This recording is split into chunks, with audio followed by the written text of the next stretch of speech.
Hana, alika, pumasok ka. Please sit down. Upo ka.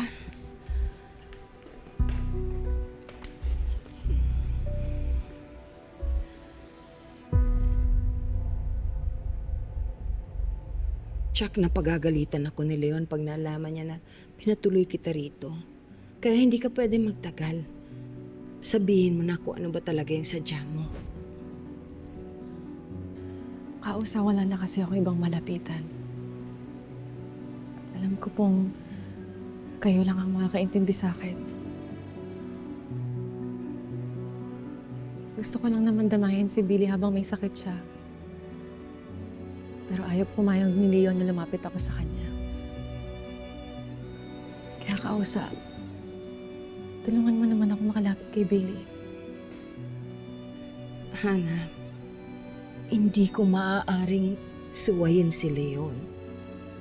Pasensya na. Kausa, nagmamakaawa ko sa inyo. I have resources. Marami akong kilalang na magaling na doktor, na magaling na therapist na kaya siyang pagalingin. And kaya kong pahanap yung gumawa nito sa kanya. Kaya kong parusahan yung taong yun. Hindi naman ako'y pagtabuyan. Pero Hana, ayaw niyo po bang maranasan ni Billy ang pagmamahal ng tunay niyang ina? Na maalagaan ko siya, na mahalin ko siya. Wag lang po sana si Leon yung isipin niyo. Isipin niyo rin po sana ang mas makakabuti para kay Billy.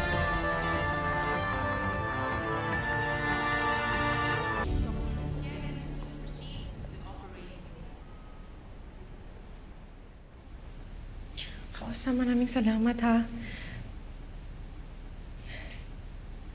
Pwede bang iwan mo muna kami?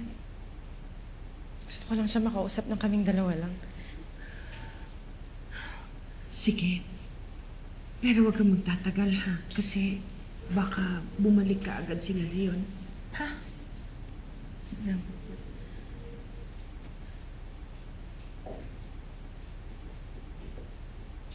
Hi, anak. Hi.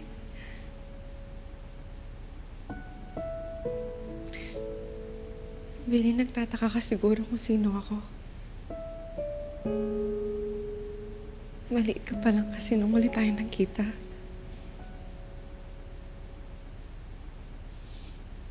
Pakinggan mo na lang yung boses ko, anak. Baka sakaling maalala mo.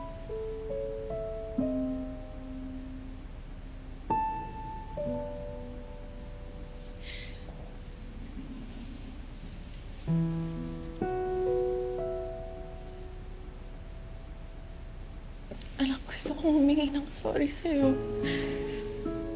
I made the biggest mistake of my life. Iniwan ko kayo ng tatay mo.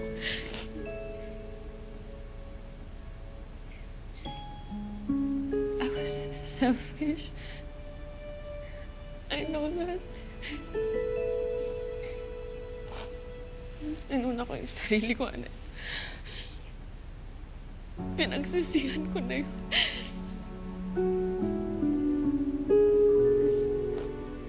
Kaya ako bumalik.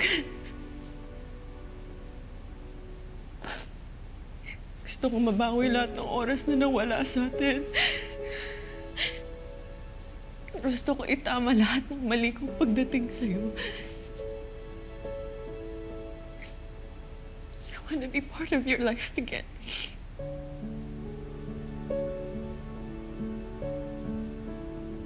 Anak, nangangako ako, hindi na ulit ako mawawala.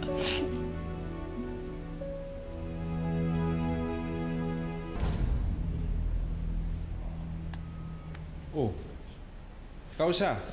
Diyos ko. Anong ginagawa mo dito? Dumating na ba si Christy? Kausa, ayos lang kayo? Sandali, kung nandito ka, sino nagpapantay kay Billy? Leon. Leon, patawarin mo ako.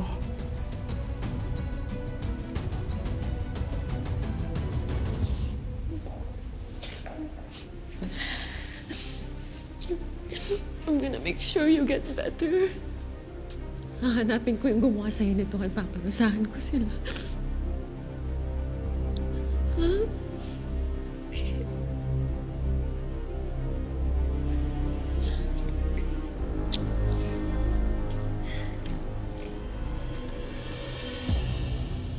Anong ginagawa mo dito? Bitawan mo si Billy bago pa ako tumawag ng security.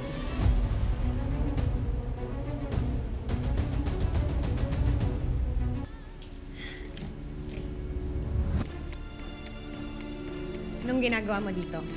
Bitawan mo si Billy bago pa ako tumawag ng security.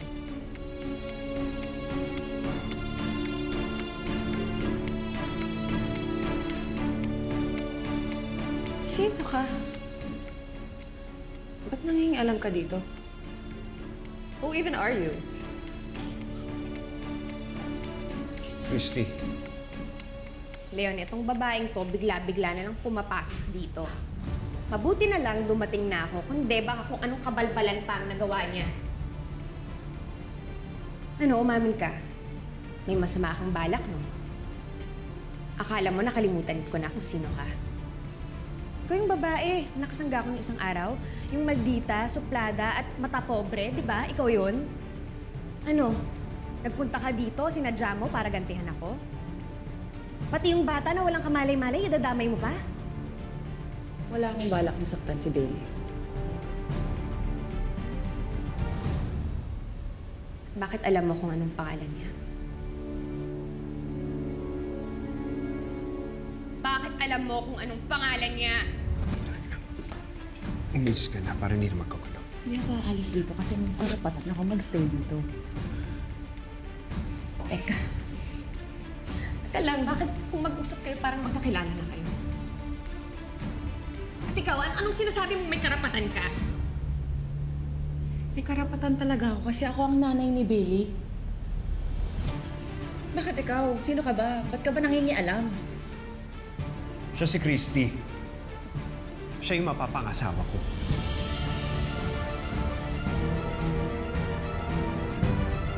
Leon. Leon, di ba sinabi mo sa akin noon? Di ba sinabi niyo sa akin ni Billy na patay na yung nanay ni Billy? Patay na siya? Christy, sandali. Oh, so anong nangyari?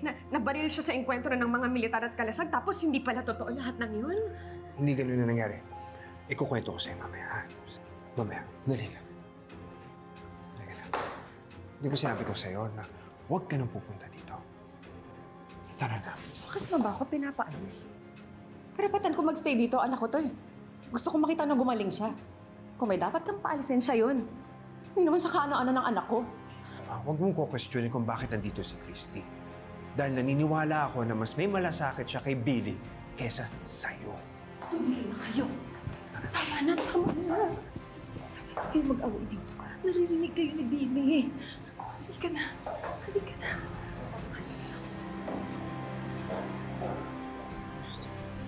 Billy? Billy, anak. Sorry.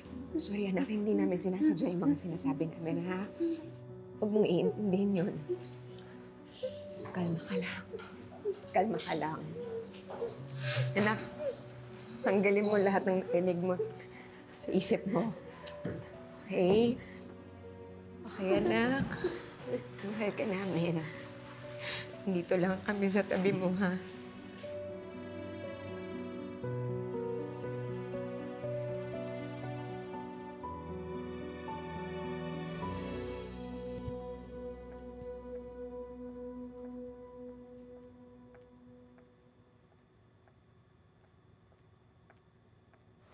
So, pineke ni Hana yung pagkamatay niya. Tapos, sinadya niya na iwan kayong mag-ama. Leon, bakit hindi mo na lang sa akin sinabi na nagbalik na siya? Sensya ka na, Christy, kung hindi ko sinabi sa'yo kagad. Ayoko kasing isipin mo na magkakaroon ka ng kahati kay Billy. Dahil para sa akin, ikaw na ang nanay ni Billy. Eh kung ako lang ang tatanungin mo, gusto ko lang isipin ng lahat na patay na si Hana para hindi na lang magkagulo. Alam mo, Leon, kung noon ko lang nalaman na buhay pa siya, baka ako pa nga yung nagpumilit na payagan mo na siya maging parte ng buhay ni Billy. Yun lang naman kasi ang bumabagabag kay Billy, no? Hindi niya ever nakilala yung tunay niyang ina. Pero nung nakilala ko siya, sinusungit-sungitan niya ako, nilalait. Kaya doon ko nalaman parang may problema yata to sa attitude. Tapos malalaman ko sa'yo na sinadya niya talagang iwan kayo, talikurin kayong mag-ama ng 15 taon. Leon, ang dami masyadong red flags. Alam mo, okay na rin na hindi mo siya hayaan maging parte ng buhay ni Billy. Kasi mamaya baka katulad lang din yan ni Shaira. Kunwari, concerned siya ngayon, tapos mamaya malalaman natin na masama din pala ugali niya or may masamang balak yan.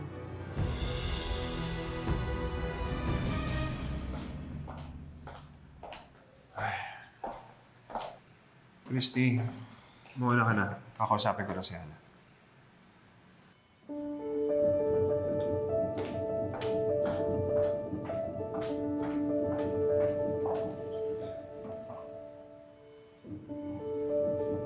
Ano pang ginagawa mo dito? Ba't hindi ka pa umaalis? I get it now, Leon. Kaya pala ayaw mo magkalapit kami ng anak ko. Kasi sinusulsalan ka ng babaeng yun. Ano ba nagsasasabi mo? I heard you guys talking about me. And I heard every nasty thing she said. Akala mo ang bait-bait niya. Plastic pala. Dahan-dahan ka sa pananalita mo. Hahanap ka na nga lang ng kapalit ko. Yung masama pa yung ugaling pinili mo. Huwag mong babastusin yung mapapangasawa ko. Tama naman ako ah. Sinong matinong babaeng hindi papayag na makasama ng tunay na ina ang anak niya? Ikaw nga nagluwal kay Billy. Pero mas naging nanay si Christy kesa sa'yo. Napatunayan niya na mahal niya si Billy. Ikaw, mahal mo ba talaga si Billy? O bumalik ka lang dito para pagaanin yung konsensya mo? Paano ko patutunayan yung sarili ko sa anak ko? Hindi mo ako bibigyan ng chance. Aminado naman ako na nagkamali ako, Leon. I can't bring back the past. I made a mistake. Ang magagawa ko lang ngayon is kung babawi ako sa kanya. I can give her a good future. And I can help with everything that she needs. I can help. I can make her better. But you won't give me a chance. Alam mo, kung talagang mahal mo yung anak mo, siya na lang tanungin mo. Huwag kang makinig sa ibang tao. Karapatan niya because it's her happiness. It's her future. Huwag mo siyang pangunahan.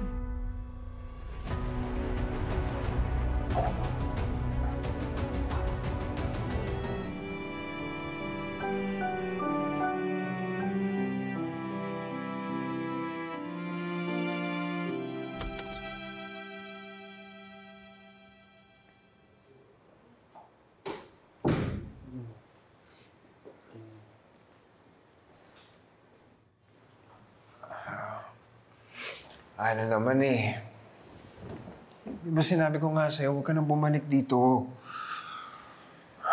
Babalik at babalik ako kasi gusto kong patunayan sa'yo na malinis ang intention ko kay Billy. Kaya huwag mo na ako ipagtabuyan. Anak? What's wrong? Ano to? Wait. She has a fever and she has shortness of breath. Oh. Ano? I-research ko yung simptomas na to. Nak, are you okay? Kasi sa aspiration naman yung mga tulad niyang may apraxia. Okay, pwedeng mapasukan ng tubig and pagkain yung lungs niya. Kaya tumawag ka ng doktor. It's serious. Please, hurry up. Nak, tumawag ng doktor yung tatay mo. I'll be okay. It's okay. Just breathe, okay? Just try to breathe. Okay? It's okay. It's okay, anak. You'll be okay. Doc, please tulungan niyo ako. She has shortness of breath. Nurse, kindly request for 5 liters of oxygen, then request for a respiratory specialist immediately. Billy, I'm just gonna check.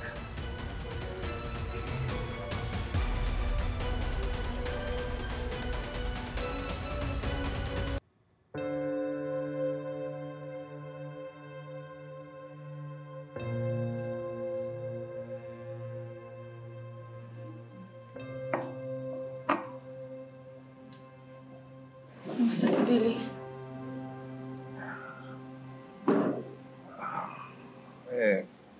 Buti daw napansin agad yung sintomas at natawag kagad yung doktor. Kasi kung di daw naagapan, baka daw shock. Septic siya. Septic shock. Baka ganun daw yung nangyari kay Billy. Ana, salamat Dahil kung di dahil sa'yo, baka mas lalong lumala yung kondisyon ni Billy. Nung nalaman ko kasi na-apraxia ang sakit niya, nilam ko lahat tungkol doon para alam ko kung paano ko siya tutulong. Kasi paano ko gagawin yun? Hindi ko alam kung pinagdadaanan.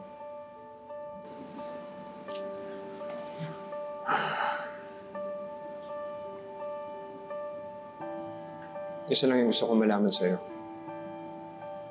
Kung papayagan ulit kita sa buhay ni Billy, ano bang garantiya mo sa akin na hindi na magbabago yung isip mo at tatalikuran mo siya?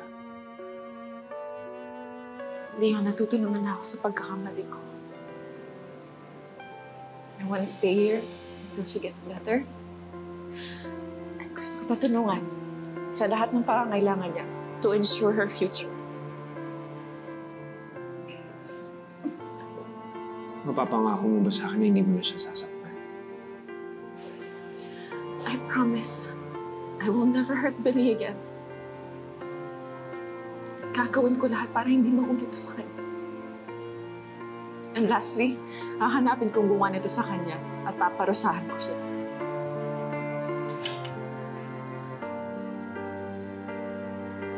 I know na hindi mo pa ako napapatawad. Pero sana, magkasundo man lang tayo para kay Billy. Give me a chance to be her mother again. Please.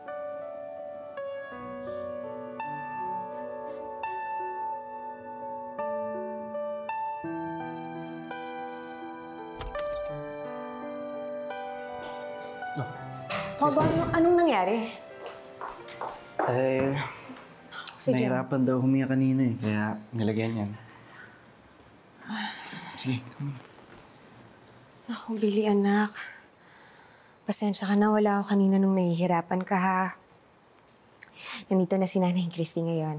Magiging maayos na ang lahat, ha?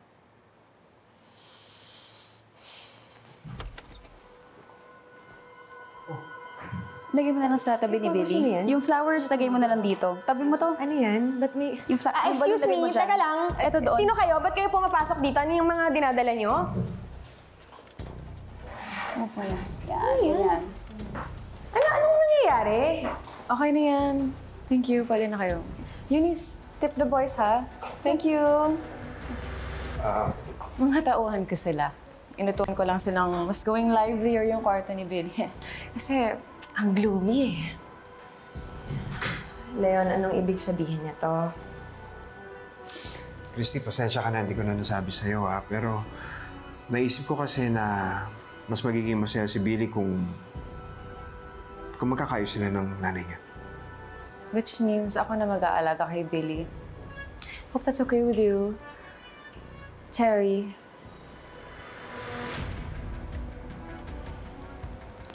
Christy kasi, hindi Cherry. Mag-aaral ka nga ulit. Ay? Ba't ang pangit? Ana. Nang tama. Ana! I think this is better. Teka, bakit mo yung tinapon sa sahig? Excuse me. Ano yan? Para kay Billy to, ano ka ba? Kamala ka nga. Mas maganda naman kasi. Yung sa'yo kasi patay na, lanta na, ang pangit. Oh, ganda. Mas Ganda. magugustuhan niya, I'm sure. Mas magugustuhan ni Billy.